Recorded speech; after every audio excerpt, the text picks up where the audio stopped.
السلام عليكم ورحمة الله تعالى وبركاته. كلانتي وعن داوديال كسو دوادا جنالك اقرأ فشيال بليز سبسكرايب صار كنا صوبير جنالك ما أنت waxaan idin wadaa fiidiyoo cusub kaasi oo ah sheeko aad u qosol badan.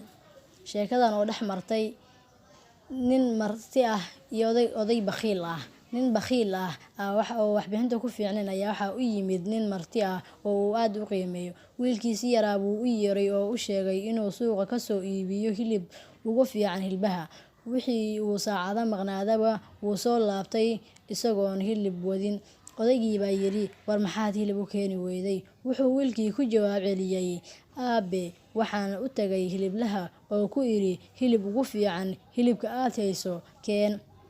Wuxuu hiliblihii ugu jawaabay hilib waxaan ku siinayaa fiicnaantiisa darteed aad moodaysid burcad.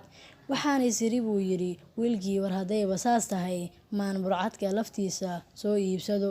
Ninkii dukaanka baan weydiiyay inuu burcad aad u macaan siiyo. Markaasuu yiri waxaan ku siinayaa burcad aad macaantiisa moodaysid malab. Isla markiiba bay igu soo dhacday oo igu dhalatay malabka naftiisa iibsatid. War malab wanaagsan isii baan iri asuu haddana igu yiri malab waxaan ku siinayaa sidii biyaha muwasaxada u saafi ah. Wiilkii waxaa ku dhalatay war hadiiba ay saas tahay biyaha kulul muwasaxada lafteeda gurigiina bay taalaaye maad martida ku soortaan. Sidaa baan guriga ugu soo noqday ayuu aabihii ku yiri.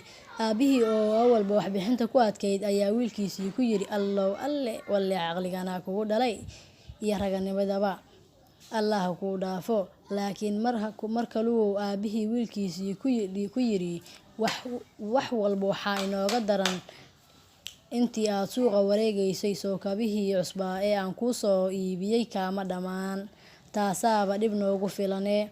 Wiilkii oo qoslaya aabihii dhagta ugu sheegay aniga miyaa caqliga la waxaan gashaday koobihii odaga martida noo ahaa. Intaas oo sheeko ahna martidii dhagihiisa bay ku dhacayeen oo uu maqlayay walle waxba ka dhacay sheekay ku nacay. Please subscribe ka ha iga hilmaamin intaan fiidiyoo la mid ah ku kulmi doono.